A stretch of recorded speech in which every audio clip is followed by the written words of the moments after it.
committee meeting of June 15th. The first order of business is approval of the minutes of the Public Safety, Public Works May 11th committee meeting. Do I have a motion to approve that?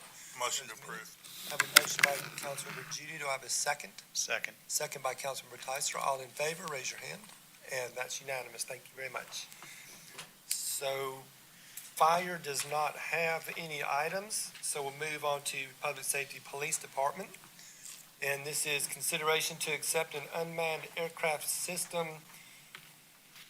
UAS's drone citizen donation. Chief Conroy, you want to? Yeah. Captain Radcliffe, go ahead. Good evening. This request is for consideration to accept a donation from one of our Citizens Police Academy attendees. They're looking to donate a UAS drone to our current Roswell Police Department fleet, which would increase our ability to continue training as well as missing persons and those kinds of operations in our parks and open field areas. Any questions for I'd like to make Captain a Radcliffe, statement. the Chief? Yes, ma'am. It's a good friend of mine that is. Could you turn your microphone on, please? It's a good friend of mine that's donating the drone. Okay. And basically, what he said was, he thought he was going to start a business with this expensive drone. And it kind of didn't pan out. But he took the Police Citizen Academy, and he was so enamored with everything that you all are doing. He said, I'll take this really expensive piece of equipment and donate it to the police department. So thank you. It's fantastic. Thank Yes. Any other comments or questions? Do I have a motion for this item? Motion to approve. Motion to approve by Councilmember Judy. I have a Second. second by Mayor Vote aye. Henry. All in favor, raise your hand. And that is unanimous. So there you go. I do have one more information item for public safety. You have it in front of you, the blue headline on the top of the paper. We did an emergency purchase for a repair for their gate. And according to policy, I have to bring that to you to let you know that we did that through the emergency purchase ordinance. They have a problem with the alignment of the front gate and had issues with people trying to get through said gate. So rather than going through our process of procurement, they had the funds already budgeted, so we moved ahead and I gave them the emergency authority to get that gate repaired and tightened up. And as required, I need to bring that to you all and let you know that. So done. Yes, sir. We'll move on to Public Works, item number 3. And this is consideration for the mayor and/or interim city administrator to sign a contract with Triscapes, Inc. for the Sun Valley BMP Landscape Project in an amount not to exceed $212,921. And that will be Dan Skalski. Shares next. Good evening, Mayor and Council.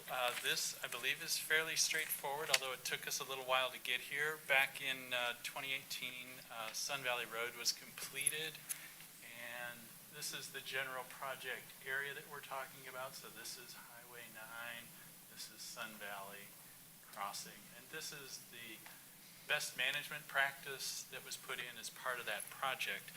What we're asking you to approve tonight is a planting contract for the green infrastructure best management practice that was not installed at the time the work was complete for a number of reasons, mainly planting season, rock, and economics. But for the most part, we set aside the remaining budget, transportation did, in our shared stormwater management project fund. And now we have been able to go back and tweak that project to the point where we can afford it. In the amount of $213,000. And it took us about 2 or 3 times to get to that point, but now we're ready to go. And this project will probably not be installed until the planting season, which is this fall.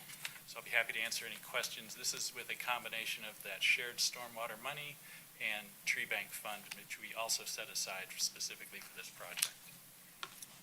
Councilmember Hall. Just a question. After the long night last night with the native plant ordinance, are you going to be using native plants? They had do by ordinance. Oh, okay. It's, 60%. it's, It's now the law. Resolution, So there's, by you don't- resolution. You don't need to ask. so this will be the first one? And actually, we had been aware, yeah, we had been aware that native plants was in motion throughout the period that this was being bid. So actually, our engineer who was re-engineering this so we could afford it also re-engineered it so that we could use the Georgia Stormwater Management Manual's native plants recommendations in our attempted planting selection. We'll see what's available this fall. That'll be the other kind of concern, is just do we have sufficient native plants available? Any other questions for Mr. Skowski? Do I have a motion for this item? Motion to approve. Oh. Very good, Marie. Motion by Councilmember Wilsey. Do I have a second? Second. Councilmember Judy. Second by Councilmember Judy. Good, nice. Gonna be a long one. We have a motion and a second. All in favor, raise your hand. And that is unanimous. Thank you very much. The next item on the agenda is consideration for the mayor and/or city administrator to sign a contract for standby engineering design services. And I'm not gonna read all of those. Sharon, go ahead. So this is to award standby design service contracts to engineering firms. Every 3 years, we relook at these. The folks that we have here listed for contracts competed in 5 different categories. We had 5 different committees that evaluated them. Each of these firms distinguished themselves from the competition. We have 5 returning standby firms, 6 returning firms and 5 new ones. I'm happy to answer any questions. Any questions? Do I have a motion for these standby contractors? Motion to approve. Motion by Tyser. Do I have a second? Second by Councilmember Wilsey. All in favor, raise your hand. And that's unanimous. Thank you very much. Thank you. And that is yours, Public Safety and Public Works. Dan? May I just mention that there was a information item for your attention? It's not anything that needs action. We'll be bringing any action under that guidance back to you related to sidewalks and culverts. Thank you, Dan. We'll take just a minute and get switched over to the Admin, Finance, Recreation, and Parks Committee.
Present yet for this meeting.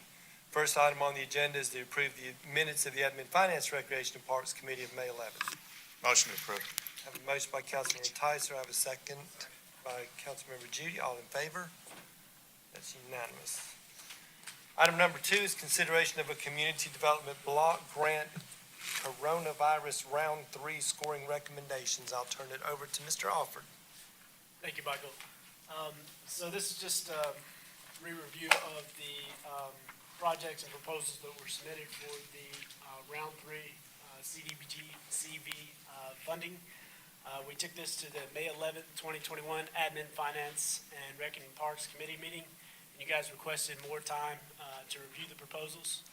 We set up a deadline to receive that feedback back in, for June the 4th, 2021.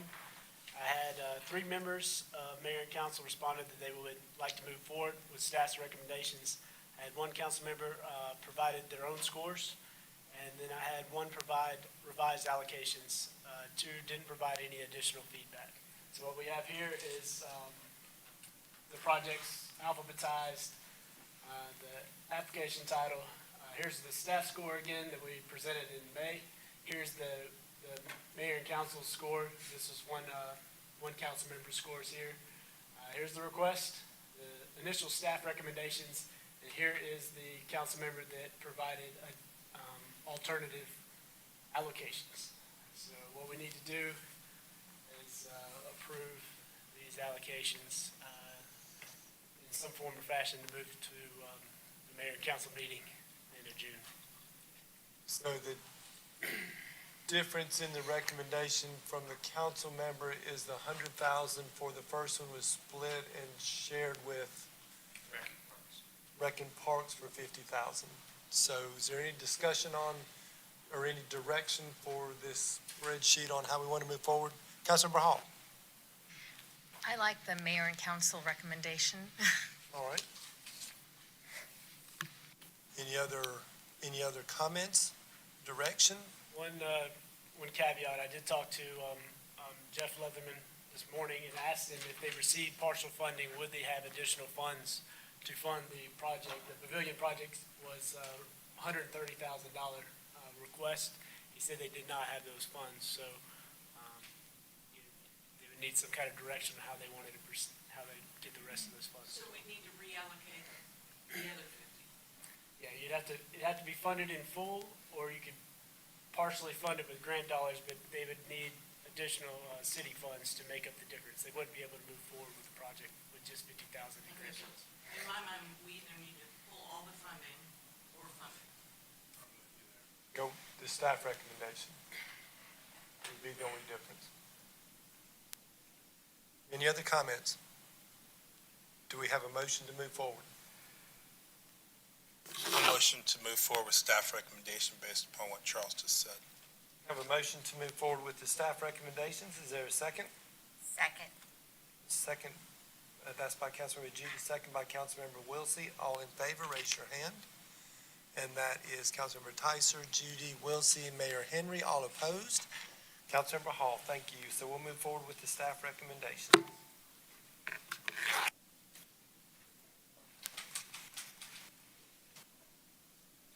Next item on the agenda is the COVID Relief Assistance Program update. That's it. So we have brought this item, if you go right down here to that screen, go up, over this way. Hold on, I'm looking at mine. One more, One more. one more. No, there? I guess that'll work. That's not really slide. Is your thingy gonna work? Uh-huh. So. Thank you, Charles. So if you remember back in February, we approved the COVID-19 relief program. It was $800,000, $400 for residential, $400,000 for small businesses. There was criteria that the small businesses had to meet. We handled that. The residential one is through North Fulton Community Charities.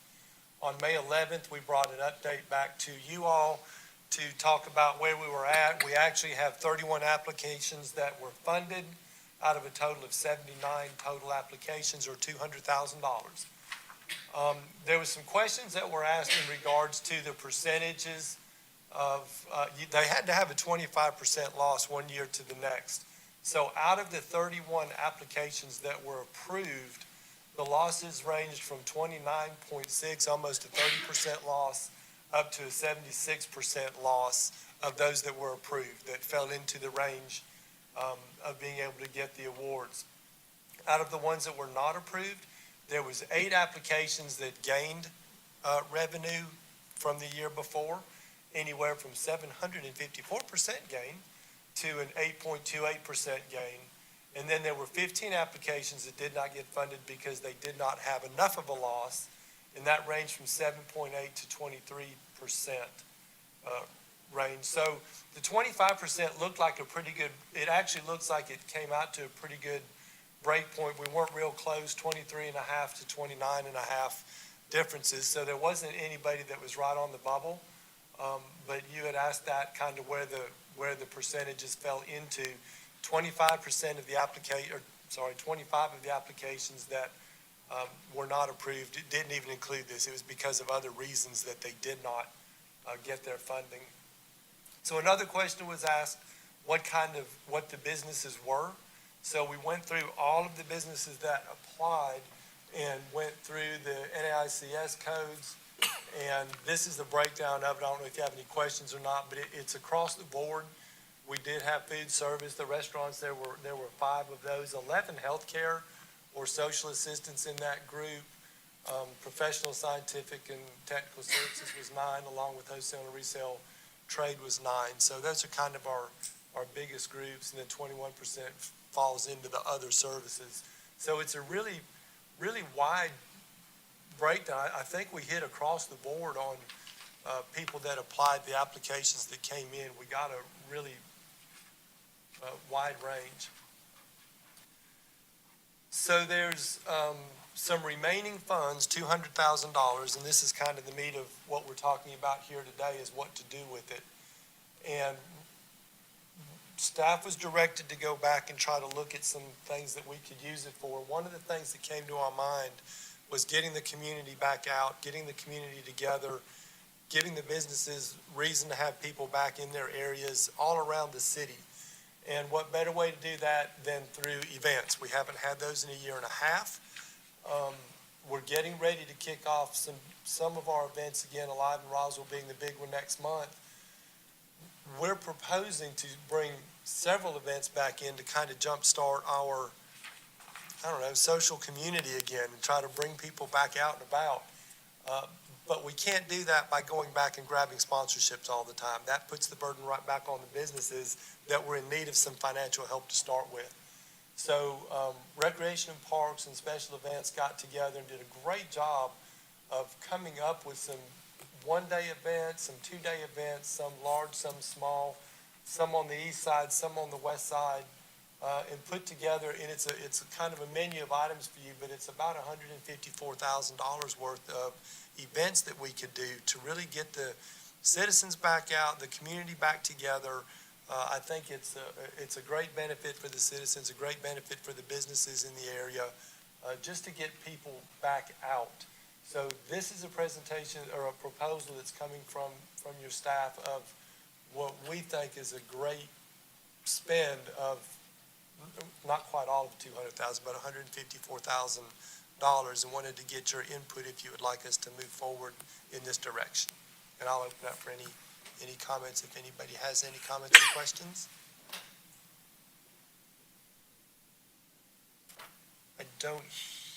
I'm sorry, Councilmember Hall. I think I like the idea of doing that, and it's one of the items in our strategic plan, actually, to do more events with the community, so it does play into that. Yeah, and we wanted to do that, we want to do that, and it's just difficult trying to go out and ask for a lot of sponsorship right now, so this was a great opportunity, we thought. Councilmember Judy? Out of those events there, is there a couple or some that are on the east side? I don't know where the Creation Station is, or if the movies in the park would be in East Roswell, or if there's any that we can. We have businesses over there, obviously, that are hurting as well. So There was some. Let me ask either Rusty or Chris if y'all want to. Can either one of you address that? I think they were looking on both sides, but I can't tell you which ones were which.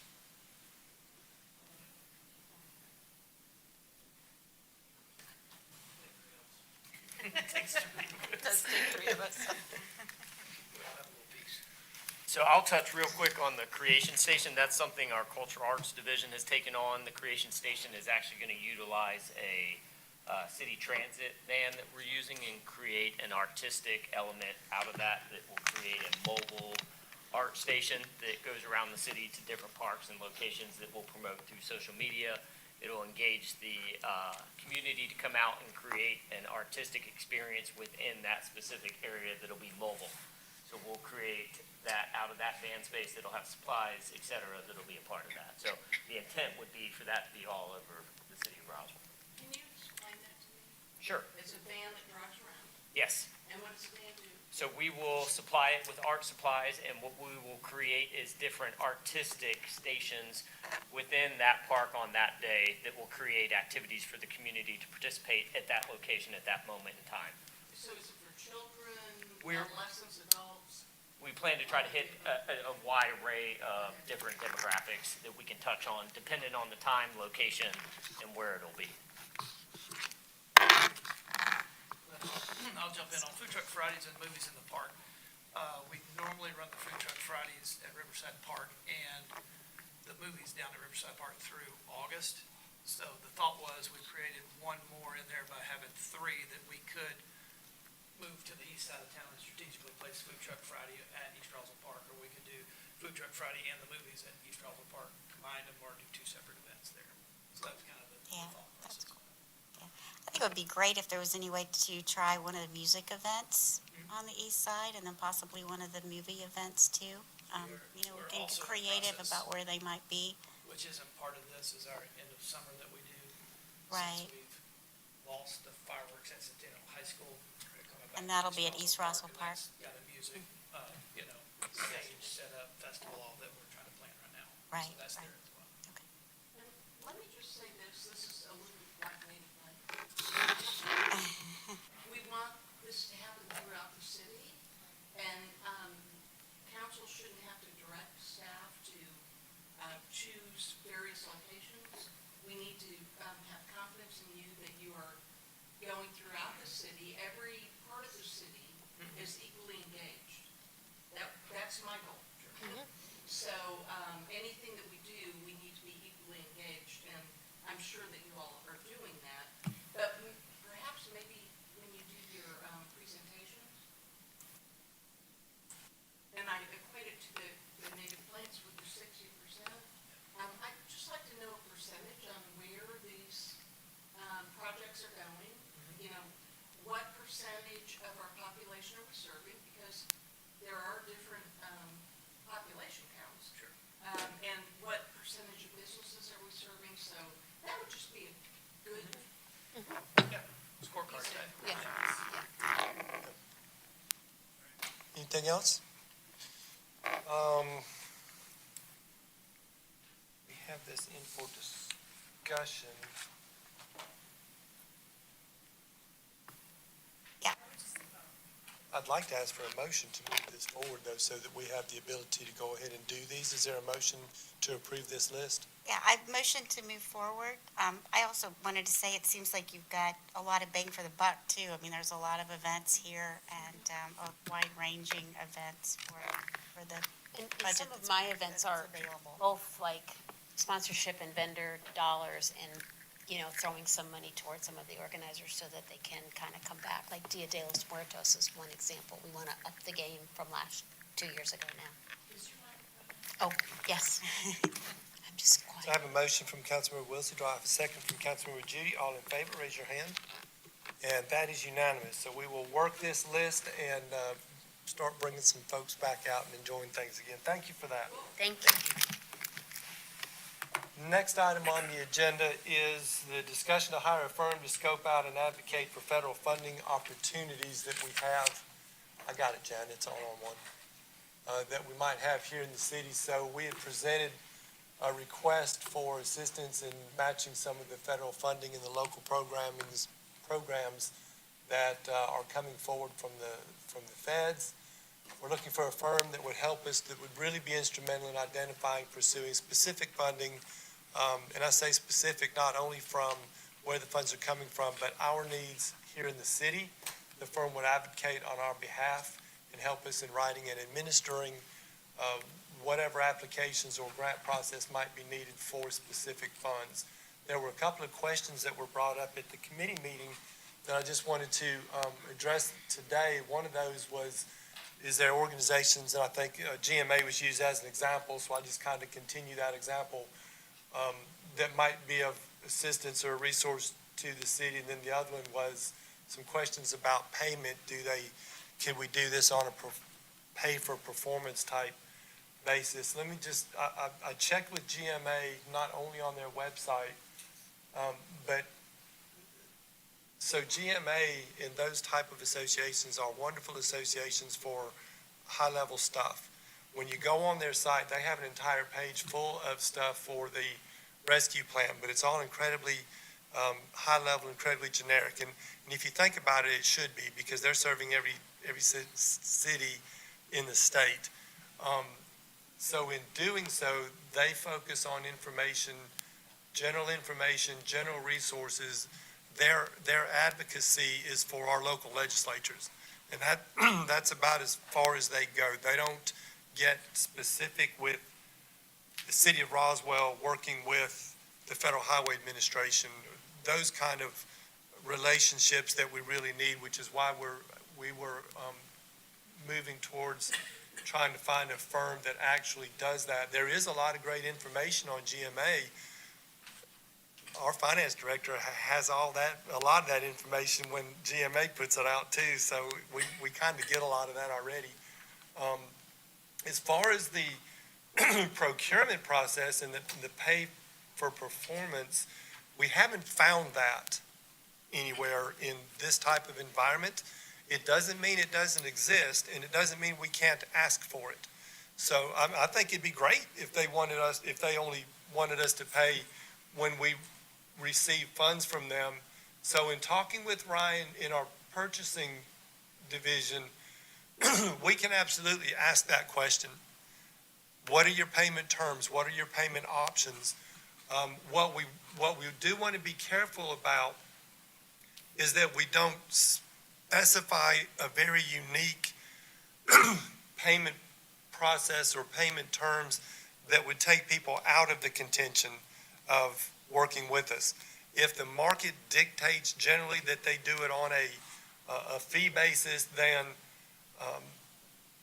we need to do that, because we don't want to lessen the impact of getting a good firm because we're saying you have to do this for free until you get us money and then we'll pay you. If they have that option, we would love to do that. So we can explore that. What we don't want to do is limit ourselves, but we do want to be creative. So after we had the conversations at the meeting the other day and talking with Ryan, we did feel like that probably is a really good thing to put in to ask for from those firms. Hey, do you all have other options? Councilmember Tyser? It's a nice idea. Here's my concern. On a $10,000 grant, let's just say you've made an arrangement to give a 10% incentive or 10% payment. It's $1,000. But if they find us $1 million grant, right, how much are you going to pay them? And you know, the number of hours spent to get it may not have been to the same magnitude. And so while it looks like a great idea, I think it's got some potential bad legs to it. And we need to be very careful, because the kind of money I think we're going for here are the bigger, are larger grants, not smaller ones. It is. Right? And so when you use a percentage on a larger grant, you can get, you wind up paying way more than you really necessarily want to. Now, you're going to pay nothing on a grant you don't get. I understand that. But I'm hoping you're going to hire a firm that's going to actually, get grants, right? Yeah, I mean, that's my concern. So I wouldn't get too wrapped up in that concept. And maybe you do it on percentage on grants under a certain amount, right? But I would be very careful on the larger ones. Right. Yeah, that's why I think we'd like to see what those options are, but I'm not sure the market is going to dictate that that's how they really operate in the long run. Any other questions or discussion on this item? Is this something that you would like us to pursue? If so, we can go out procurement. We'll certainly be back to you guys before we do that. So there's nothing else that we would need tonight other than direction that you're good with us moving forward with seeing what's out there.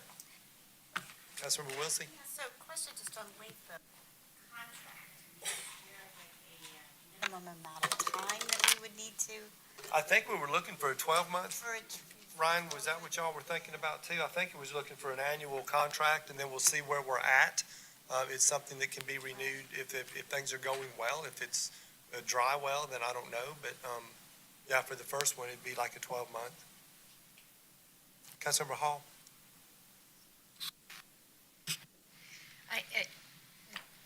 As far as the contract, it potentially, I mean, these firms are doing this, so they'll either limit it to certain provisions of the CARES Act and basically Yeah. say, you know, we're looking at the Recovery Act or whichever portion of it, and that's what they're gonna focus on, because they're gonna know where, you know, potentially that they can bring some value to Yeah. us and earn Yeah. their keep. And that's kind of what we're hoping for, is we want those firms that are really focused and specialized in that, rather than just kind of the high-level stuff, so hopefully. So it may not be a term, what I'm saying is potentially. Yeah, it may just be every during year. the- It may be project-based. Sure, okay, thank you.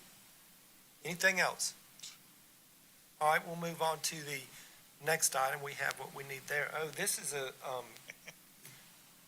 interesting one. It's a new one. So I have been approached by a person in the community that would like to provide public art on a city facility. The facility happens to be one of the traffic control boxes, the silver boxes. So one of our local citizens originally asked to do it or have it done, pay for it, pick the artist and all of that. But we actually have a policy in place with our people that are, you know, all Arts for Roswell, which is Roswell Arts Fund. So we do have a policy in place, and I've talked with the person, I've talked with the Arts Fund, so they're already in communication. But here's the things that you need to know about. First and foremost, any art that goes on city property, you all approve that. So it's not like the Arts Fund does all the other artwork. If it's on city property, the very first thing on the long-term and permanent is you guys approve that. So what happens is the Roswell Arts Fund will review the plans for the artwork, where it's going to be located, where it's going to be placed at. But prior to initiating the planning and the review of the artwork and the artists, I, or the department, in this case, it'd be the admin department, have to bring this to you all to make sure you're good with the concept of it. So what will happen is, if you all tell me today that you're good with looking at doing a mural on one of two traffic control boxes, this is Woodstock and Canton Street. I just looked at Google to make sure, and it's still, because Vickers is there on the corner there. Yeah, no, it's I still was there. trying to figure I was out about where there in the today. world It's that there. was. But It it's is a still, Google hadn't even updated on it. Yeah. It's at the Styrofoam building. So to be honest with you, I actually drove out there because I could not figure out where in the world this was at. And then when I got out there, I said, oh, wait, it's not there. It's not in the picture. So it's this box, it's this one right here, is one of the ones they're proposing, or the one on Fraser and Norcross, which is right here in front of what was the hair salon. So if you're good with the idea of having a mural put on one of those two boxes at no cost, then the citizen and the Arts Fund will go through the process of finding the artist, having a rendering done. I'll bring that back to you all before any work ever starts for approval. And if you approve that, then we'll move forward with it. And we'll have some artwork on one of our traffic boxes. And hopefully that'll may be something that'll catch on and grow to some of the other boxes along the way. So is there any questions? We're not required to maintain it. Nope, we won't do anything with, Paint washes off, paint chips off. correct. It's, And then what do we do? So if we've got really a raggedy box that has the paint chipping off and there's like a half mural and half nothing, how do we remove that? we would be the ones that would have to go in and pressure wash that or strip that back off. There's not a decommissioning on this mural that I'm aware of. I mean, if you all say that when the life of it is over, I don't really know who would be in charge of that at that point, is what I'm saying. So we would probably just have the responsibility to clean it up when it's done. Well, that could be expensive. We might have to sandblast it. Mhm. So, and I don't know how expensive that is. And I don't know, really, I don't know what the motive is, to doing art on utility boxes other than it's art, which is awesome. So, yeah, I like the idea that we would have to approve it because we don't want random advertising Right. by folks. Right. And people can get really sneaky Right. with advertising. And I'm not insinuating anybody here is gonna get sneaky. But, we have had companies in the past that, have come through DRB with, painting designs for their buildings that are kind of really subtle way of advertising. their Right. business. Yeah, So, you ought to see the rendering before it ever, Yeah.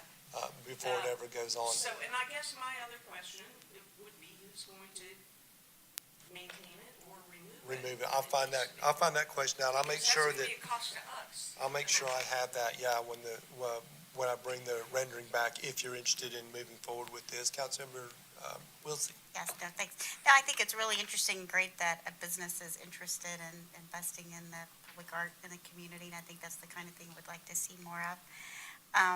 A couple of questions. I assume transportation has weighed in and they're comfortable. They have. Yes, I should have said that. I've already talked to Mohammed, and he said, yeah, it's great with him. Matter of fact, that's why I'm actually the one presenting it. He said, it's not really a transportation issue. It's one of our boxes, but he said, we're good with it. So, yeah, so they're good. Yeah, I mean, to the mayor's point, I mean, I think that there is within the art policy, some language around decommissioning. And I would also just wonder for something like this, if it wouldn't be better classified as a temporary because, just given the wear and the materials, I'm not sure that it could be or should be classified as permanent. It just depends on how you. So temporary is for a 12-month, and then it is decommissioned. It has an actual decommissioning date of 12 months or less. If it's a long-term, it's 12 months or longer with the decommissioning date. If it's a permanent, it's longer than 12 months with no decommissioning date. So I can take back to them whatever you would like. If you would like it to be temporary and we put that into the terms of what's going on in 12 months, they could put it back to the way it was or put another one up or whatever. We could do that too. Or we could do a long term, which is more than 12 months, but has a decommissioning date. I don't know how long they last. I know. I guess I think it would be great to have some recommendations from the artist. I mean, Okay. based on the materials. Yeah, and how long it might last. I've seen these done in other parts of the city and, not city, county, Atlanta. Right. And they look great for a while, but then, they do have, the materials just have Okay. a lifespan. So, Okay. I just looked at Yeah. the two of them as well, and it looks like the one at Norcross is much bigger than the one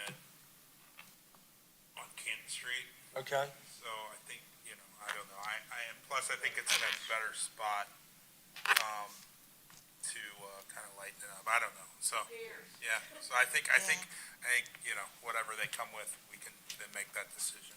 All right, I'll get some of those answers, some of those questions answered when I bring it back. I'll bring it back straight to a council and let you all look at it then, unless you want me to bring it back to a committee first. But since it's already here, I can just bring it, we can look at it then, and I'll have some answers on the material and that kind of Is thing. there a reason to bring it back to us other than a recommendation on when it, when it expires, if it's temporary? You need to look, you need to see the rendering. You have to approve that picture. No, but can't we do all of that together? So, I'm just asking, so I thought you were saying you'd bring it back to us to get some of these questions answered. Oh, no. And then, okay. No, I'll get all that ready, and when I bring it to the next meeting, I'll have, whenever they get the rendering done, he's hoping that they might have it done in time for the next council meeting. If not, whenever they get the rendering done, I'll have those answers, and if I get them before then, I can send them out to you. That works. But whenever I get them, I'll send it, but I'll have those answers and the rendering whenever I bring it to the next meeting, and then we'll do it Yeah, one let's time. just lump it Yep. all together. Yep. That's great. And a staff recommendation on whether it's permanent. Permanent or long-term, sure. Sure, we can do that. I think that's fine, yeah. Anything else? I think that's the direction we need for right now. I just need to see if you're good with the concept, so, very good. Item number 6 is a presentation regarding eligible uses of the state and local fiscal recovery funds awarded to the city of Roswell through the American Rescue Plan Act. Ryan.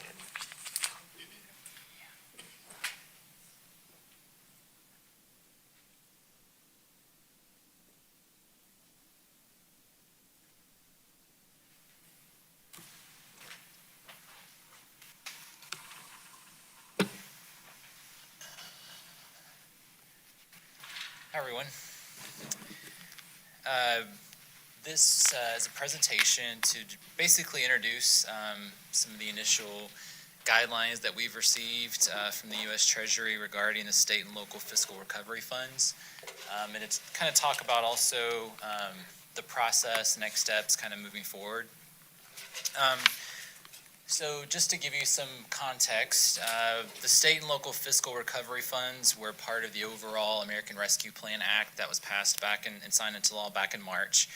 Out of that $1.9 trillion legislation, $350 billion of that was allocated for state and local governments.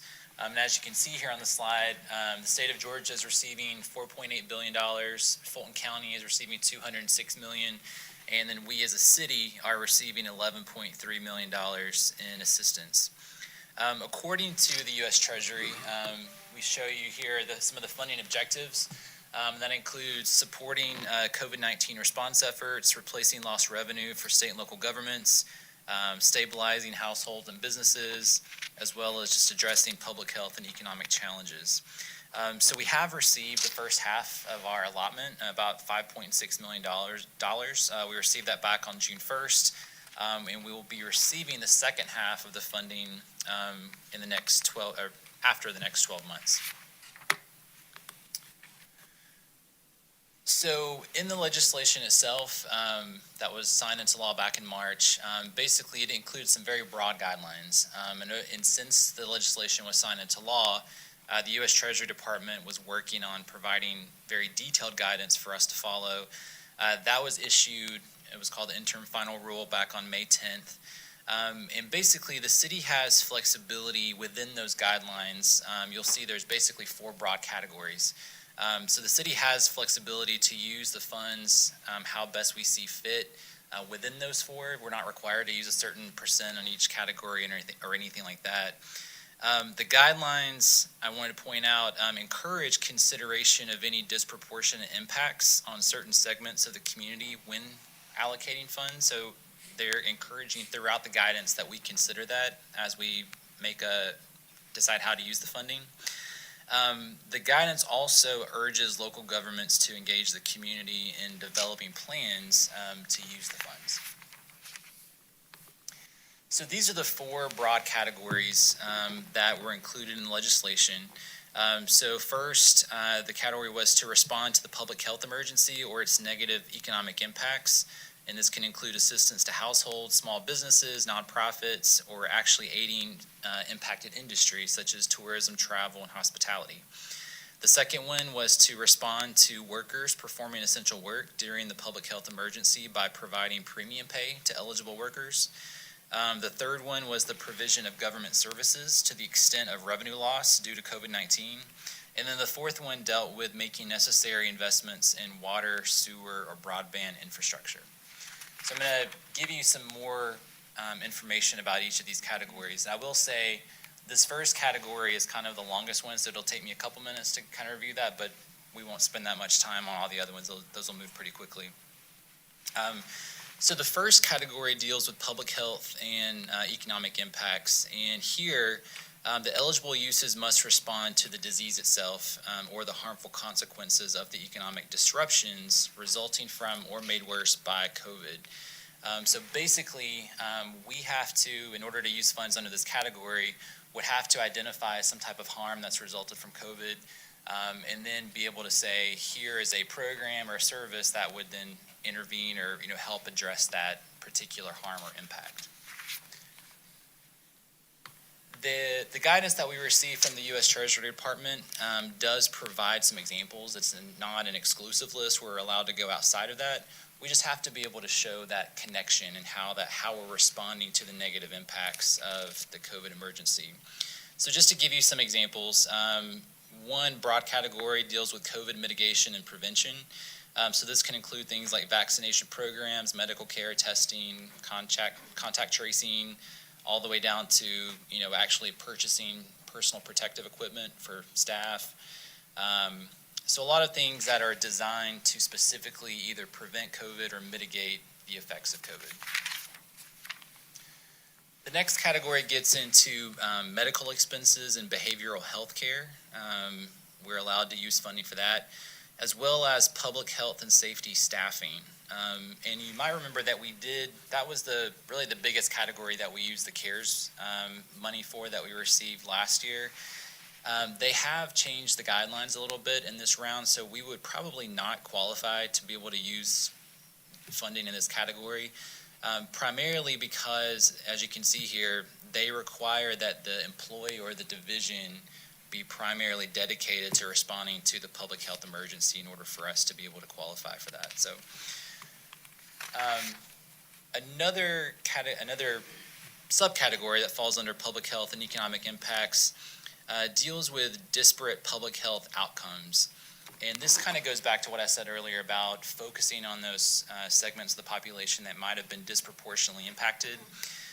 Under this category, so the U.S. Treasury says that if we provide a program or a service in a qualified census tract, it kind of opens up even more uses that we can use it for. So in this instance, in a qualified census tract, we could allocate funding for community health workers, public benefit navigators, housing services, lead paint remediation, or violence prevention programs.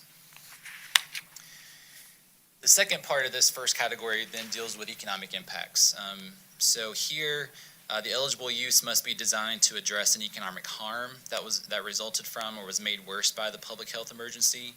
The key thing too is that the responses here must be related and reasonably proportional to the extent of the harm. So one of the examples they give is that the federal government, allotted about $1,400 in stimulus payments to families. That would, if the city decided to do something like that, I'm not saying that we should, but if we decided to, it wouldn't be appropriate for us to give out $5,000 payments. It has to be in relation and proportional to what's already been done, just as an example. So some examples of what would fall under this category would include things like assistance to unemployed workers. So like job training programs would be an example. Assistance to households can include things like food, rent, mortgage, utility assistance, counseling, or legal aid to prevent eviction or homelessness, cash assistance, internet or digital literacy assistance. So those are just a few examples. This also includes assistance to small businesses and nonprofits, and this can include things like loans or grants to mitigate financial hardship or to implement COVID prevention or mitigation tactics. So if a business needed barriers or signage or something like that to mitigate the effects of COVID, that would be a qualifying expense here. The city could also use funds for technical assistance, counseling, or other services to assist with business planning needs. And then finally, under this category, we're actually able to use some of these funds, if you all decide to aid impacted industries, those industries that were disproportionately impacted, such as tourism, travel, and hospitality. As I mentioned, under the public health portion, with a qualified census tracts, there is also a piece that falls under here under the negative economic impacts portion as well.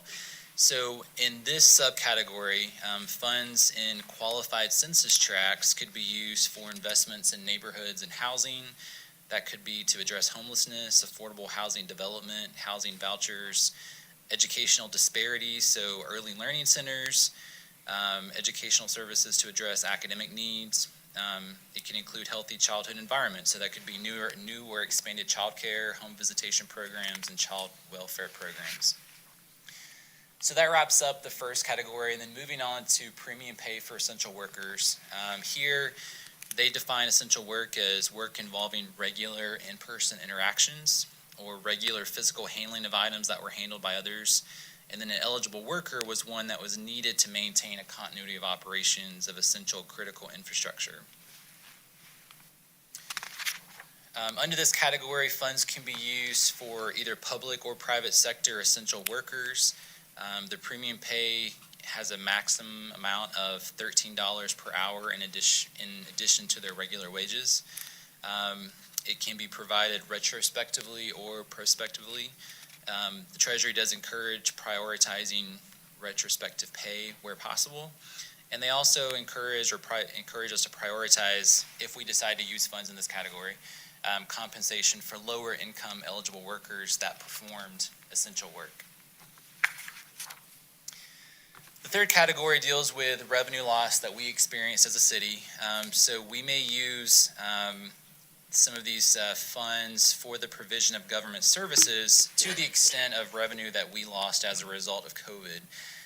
There were some guidelines and restrictions on the type of revenue that we could consider under these guidelines, and what they called it was general revenue as defined by the Census Bureau. So basically it includes everything except for a very few number of items.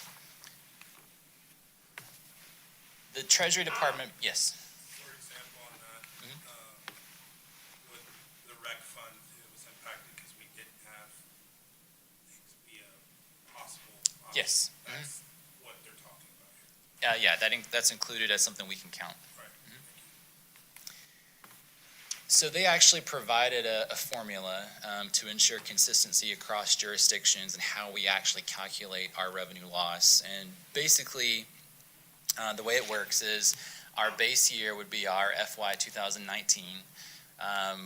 What we do is we consider revenue across the city, so it's not by fund, but it's just revenue for the city as a whole. They do allow us to factor in a growth rate. And so either the growth rate they set, which was 4.1%, or we're allowed to use one that is based off our previous 3 fiscal years, which according to our calculations would be more beneficial to us. And then we're allowed to calculate revenue loss at 4 different time periods across the next 4 years or 3 years. So December 31st, 2020, 2021, 2022, and 2023. We've done some initial calculations because we know what our revenues were as of December 31st, 2020. And based on the formula they've provided, we're estimating that our revenue loss is about $20 million. And so if you know we're getting $11.3 million, we could classify all of our funding as lost revenue if that's the direction that we want to go. The funds, once you have declared these funds are replacing lost revenue, the funds themselves may be used for the provision of government services. That's the guidance. And basically what they say that means is, direct service to residents. And specifically, they give examples like maintenance, pay-as-you-go one-time capital, infrastructure, modernization of cybersecurity, health services, public safety, environmental remediation.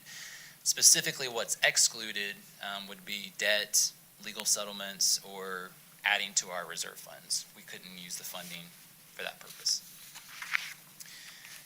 The final category deals specifically with water, sewer, and broadband infrastructure. So these are projects to improve access to clean drinking water, improve wastewater and stormwater systems, and provide high-quality broadband. When it comes to water and sewer projects, basically what they've said is these funds are eligible when they align with the guidelines that have been provided by the Environmental Protection Agency through the Clean Water or Drinking Water State Revolving Funds. So those would be the eligibility criteria that would apply here. But just some examples would include things like green infrastructure, water infrastructure, capital improvements, or managing stormwater. And then in regards to broadband infrastructure, these would be investments that are designed to provide services that meet adequate speeds and are provided to unserved or underserved households and businesses.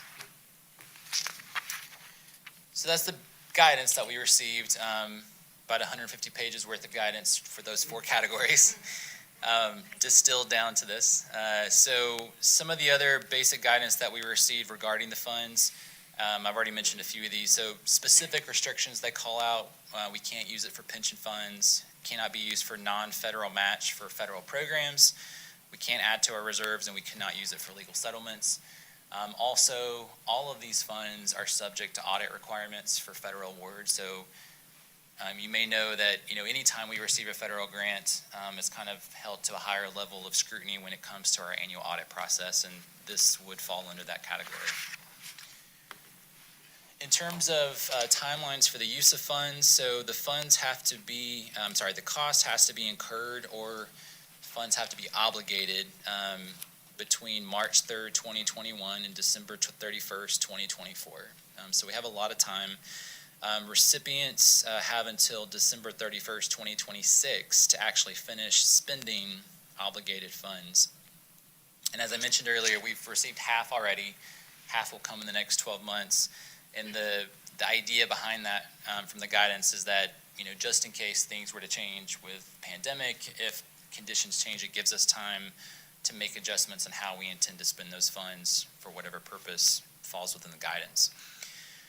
The city will be required to provide reports to the Treasury Department, and that's how they're going to make sure that we're following the guidelines. So we'll be providing quarterly reporting to them through 2026. And the final thing I wanted to point out, just some recommended guiding principles as we think through kind of allocating these funds. And these are some guiding principles that we've kind of gathered from some of our professional organizations that have looked through, that we look to for guidance and things like that, best practices. So just go through these really quickly. These funds are non-recurring funds and, really should be applied to non-recurring expenditures. We know that as part of the American Rescue Plan, there was $1.9 trillion that was allocated for various purposes. So, we want to make sure that we're looking at how our partners are spending their funds, the state, the county, other cities, to look for ways, if there's possibilities to leverage or possibilities we want to avoid duplicating efforts. Taking advantage of other dedicated grants and programs first when possible, since we have a little more flexibility with these funds. And then finally, just ensuring that the city complies with regulations and that they're used in a prudent manner that contributes to the long-term financial stability of the city. So next steps, we as staff are kind of finalizing the overall process and timeline. We'll be coming back to you all to get input on, how you would like to see these funds allocated. We also want to obtain some community input in some form or fashion. And then we'll be working on actually developing some recommendations to share with you all based on whatever input we receive from you all and through community input.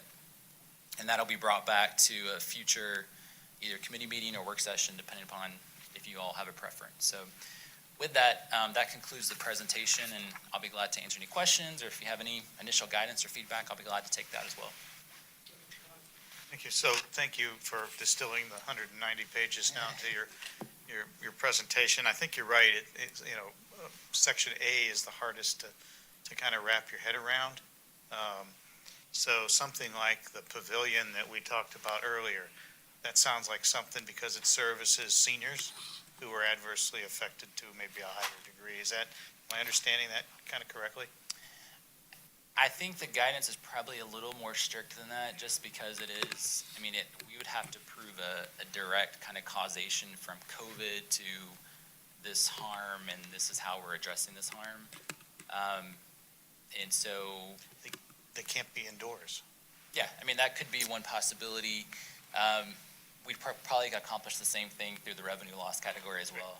Yeah. I understand that. I'm just trying to, it could fit in that box. It could also fit. The revenue loss box is the big catch-all, which is interesting that you come up with $200, or $20 million, of calculation there, as we look at our ability to perform, longer-term maintenance items. And And so that's kind of my question. There's shorter-term maintenance items, which are kind of repetitive things, and then there's the longer-term stuff. Would you make that same kind of separation that I just made? So, for example, if it's, painting a restroom, okay, that's kind of a normal short-term thing that we do. If it's, replacing the entire roof on City Hall building, that's a longer-term one. That's what I'm trying to follow the rule that you put up there about not spending it on recurring things. Right. And to me, a short-term maintenance is more of a recurring thing. That's what I'm. Yeah, and I guess there's probably some distinction in there. I think that, typically we treat maintenance type capital as it's something that's not automatically built into the budget each year. And so I definitely think, and we talked about using these funds to help bridge kind of this 1-year gap, especially if I think it's key if we're using it as kind of a one-time filler. And one of the things that we've heard through some of the webinars and things that we've been a part of is thinking through some of the long-term things that you mentioned is, this is kind of a once-in-a-lifetime type opportunity, and good to think through, what are some kind of transformational uses that we could use it for that we might not have had funding for otherwise.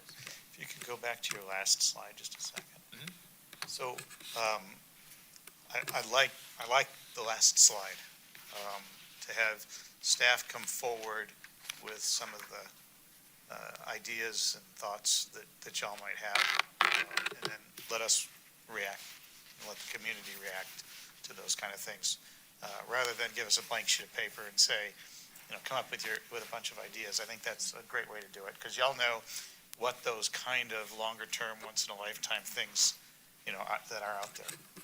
So. Can I interject, because I think it's important to remember that staff does have an ongoing list of capital projects, maintenance, capital, all of those items. And I would also defer to staff to look at when we're spending this one-time windfall of money, we want to be very careful so that we're not taking over annual maintenance capital and we're lumping it all into 1 year, so every 5 years we get a hit. So, it needs to be very calculated and move forward.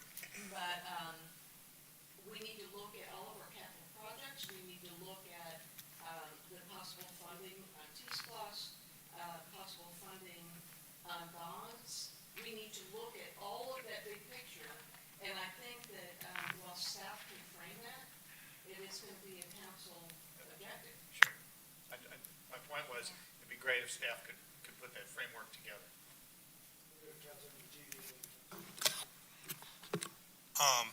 Yeah, so just going to your point, just going through the budget process that we just went through, and us looking at, the last year's capital, leftover capital, and then what we thought was coming here, and then are we gonna look at a bond for next year, and then T-SPLOST and all that. I think, during that discussion, we had a pretty robust, hey, look, this is probably gonna fall later, this is the reason we're approving it this way.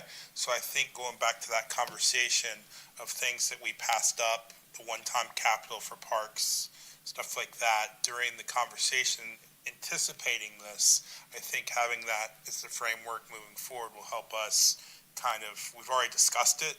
Now, this is in play, and this is where it could fit in what silo that we have with money here. So, to that point, I think that's awesome. Thank you. Thanks for the presentation. On the revenue loss, I may have missed it. Did you use the 4.1% or did you average the 3 years? When we averaged the last 3 years, it came to about 9%. So we were able to use the 9? Okay. Yep. Thanks. Thank you. Yeah, great presentation, and thank you for doing this. I would love to see some staff recommendations too on, investments in infrastructure or maintenance in some of the communities that have been hardest hit in some areas of the city that, we have, that could use some attention and improvement, investment. And then also, I think the idea of cybersecurity, taking a look at cybersecurity and broadband improvements is intriguing to be able to have those funds available. So. Anybody else, any other comments? Yes, that's all. I just have a clarifying question. I just keep going back to the $20 million. So, so basically, that number is just, the 20 million is the number that was derived of the calculation that we can use. It's not necessarily that the city is going to be short that money. Right. That's math. Right, this is Okay. their formula, yes. Okay, all right. I just want to be clear because I just don't want people assuming that the city's going to be short funds. Thank you. That's correct. Thanks. Anything else you need on that, Ryan? Good? Nope, I don't think so. We'll move on to item number 7.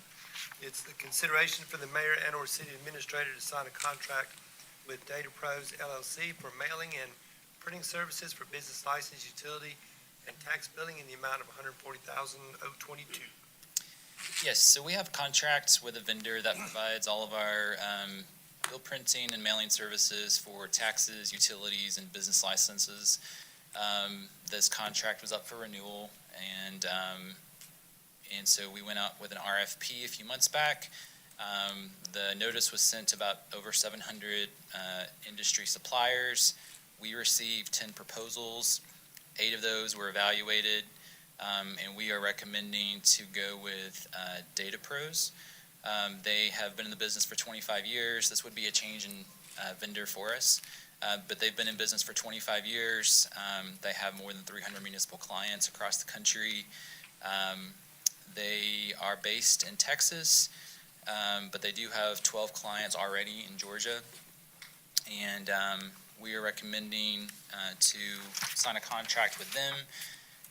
And this would be at a cost of about $140,000 annually. About 80% of that cost is postage. So, it's more of a pass-through cost at that point.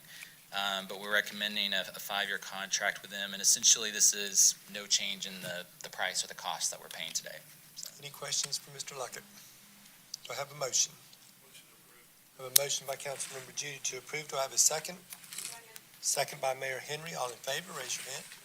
And that's unanimous. Thank you very much. Thank you. Thanks, Ryan. Nothing for Rec and Parks. The next item is a transportation item, and it is item number 8, consideration to sign an agreement with the North Fulton Community Improvement District for the Old Ellis Extension Project. Mr. Del Ross. Thank you, Michael. Good evening, everyone. This is a grant you've seen several times already. You approved the budget amendment for the $37,500 last night on the consent agenda. Before you tonight is the agreement with the CID establishing the funding responsibilities that we need to make a good application for the grant. Real quickly, this is in your item. Roswell will be responsible for right-of-way funding. That is in our T-SPLOST list. The CID will be responsible for the remaining engineering cost, and the grant will pay for the majority of the construction. We are pursuing a $17.2 million grant and paying $37,500. Any questions for Mr. Del Ross? I have a motion. Motion to approve. Motion by Councilmember Tyser to approve. Do I have a second? Second by Councilmember Wilsey. All in favor, raise your hand. That is unanimous. Thank you very much. Thank you, Rob. We appreciate it. Thank you. We're adjourned. Awesome. We're in under 2 hours. That's fabulous. Yeah, that's right. You need to get him. Tell him we're working on it. We're getting there.